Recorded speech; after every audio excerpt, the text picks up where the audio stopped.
Gusto mo bang kumita ng extra income online? Well, tuturuan kita kung paano. At kung bago ka pa lang sa channel ko, huwag mong kalimutan na mag-subscribe at pindutin ang notification bell para ma-notify ka if may bago tayong upload.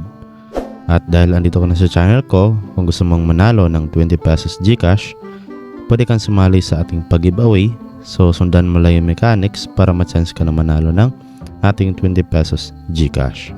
Okay, so mga idol, welcome back dito sa ating channel. At for today's video ay gagawa natin ng live payout itong si Collect M All, no? So sa mga hindi pa alam itong si Collect M All ay yun nga, pwede nyo pong panoorin yung part 1 ng video natin o yung full video tutorial.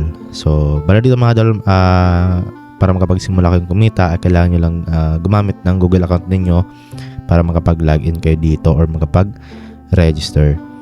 So, yun na nga, dito nga po, okay, so magla-live payout tayo para malaman natin kung legit pa nga ba or paying pa nga ba itong application.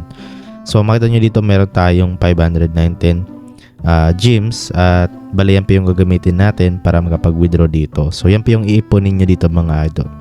So, kunting ano lang, dito, kunting tawag dito, about no is yung application na to ay para kumita kayo ay magsosolve lang kayo dito ng mga puzzle ito. Ayan. So ganito lang mga idol, okay, kung ano yung missing dito, so piliin niyo po dito sa ibaba. Ayan, so example ito. Ayan, so make sure na tama po yung pipiliin niyo. Okay?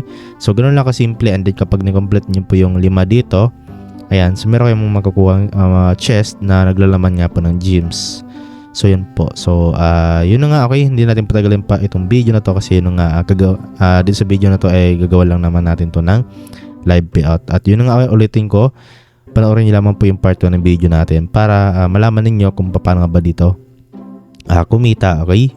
So ngayon proceed na tayo sa live payout. So punta lang tayo dito sa pag-withdraw. Ayan, click lang natin. So dito nga po, yung minimum nga po dito mga idol is 5 pesos, no? So meron 20 pesos, meron 50, 200 at hanggang yung pinakamataas sila ay 500 pesos. So nasa ibaba po yung kanyang gems na kailangan natin. Ayan, so sa 5 pesos ay 500 at sa 20 pesos ay 2,000 at sa 50 pesos ay nasa 5,000 gems.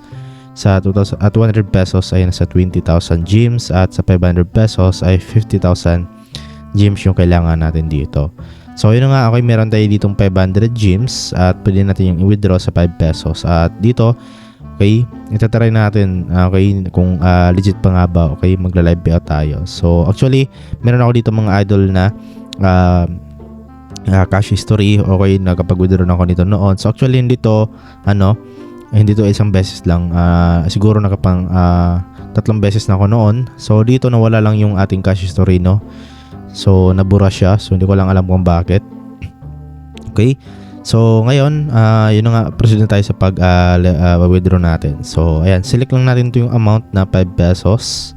Ayan, so bala dito mga idol, ayan, nakalagay, are you sure to withdraw 500 gems or 5 pesos into, ayan, nandito na po yung GCash number ko. Okay, so kasi kapag bago lang po kayo dito, meron kayong pipill upan. At bala dito kung nakapaglagay naman kayo, so pwede nyo pong palitan dito. Ayan. Okay, so change GCash account. So click nyo lang yan kung gusto nyo palitan. So ngayon is okay na at nakaset na nga po yung GCash number ko. At make sure na i-double check nyo, no, kung tama nga ba or mali. Kasi once na mali yan at na-withdraw na siya, so hindi na po yan reversible. Okay, so withdraw na natin siya. Click na natin itong withdraw. And then ayan, withdraw success. Ayan, you will receive 5 pesos within 24 hours. So confirm natin.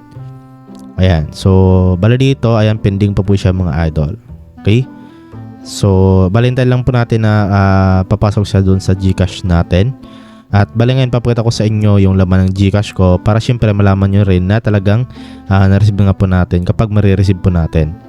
Okay, ayun mga idol, no, sa automatic, no, grabe, ayun, nag-message na nga po sa atin kaagad, no. Okay, so makita nyo dito sa ating notification, no, ayan, you have received 5 pesos of GCash from Partico Inc. with message reward from Collect M All. Ayan. So yun mga idol, no, siyempre puntahan din natin yung GCash natin. Okay, So yan, ito na nga po yung laman ng Gcash natin mga idol, 5 pesos. Okay, so yun na nga, na-receive na nga po natin. So kanina 0 yan mga idol. Okay, so syempre, punta tayo sa ating transactions. Ayan, then balito mga idol na nakita nyo, you have received Gcash from, ayan, Partico Inc. So 5 pesos yan mga idol. Okay, plus 5 pesos. Okay, so yun mga idol, balik na tayo dun sa application. So yun nga, dito sa baba makita nyo ay resolve na nga po yung ating cash history dito. So ayan, so your payout is completed. So yun mga idol, segundo lang no, or hindi na mabot ng 1 minuto ay na-receive na nga po natin kaagad yung ating withdraw dito. So ibig sabihin ay sobrang legit mga idol. So okay, hanggang ngayon ay sobrang paying mga idol at legit tong si Collect M All no. So bali dito mga idol, try nyo na itong application na to kasi yun nga libre lang at yun nga pwede tayong kumita ng ganito kalaking pera. Okay, kung umabot ka ng 50,000 gems, so pwede na kayo magpag-withdraw ng 500 pesos. Okay, so kahit maliit lang mga idol yung may withdraw nyo siya, yun ang amalaga is legit siya at kinita natin ng libre. So meron naman dito mga idol, makita nyo ito, meron silang binibigay dito na task no, get 500 gems for free, download Shopee and register. So yun ang pinagagawin ninyo, and then get 5,000, ayan. So get 5,000 so 50 pesos niyan mga idol. Ayan. Get 5,000 gems for free, download bio and subscribe monthly premium package. Ayan. So yan lang mga idol no. And then yun nga, bale dito na po nagtatapos yung video natin mga idol, kasi yun nga, yun lang man yung gagawin natin dito. Kumbaga alalamin lang natin kung legit pa ba or paying pa ba itong application na si Collect M All. So yun nga, ulitin ko ulit. Nasa description lang po natin yung video para mapanood nyo po yung part 1 ng video natin para malaman ninyo kung paano nga ba dito kumita ng gems. So yun lamang po, at yun nga, sana po nakatulong itong video sa inyo. So don't forget to like, share, subscribe. So see you sa next video natin.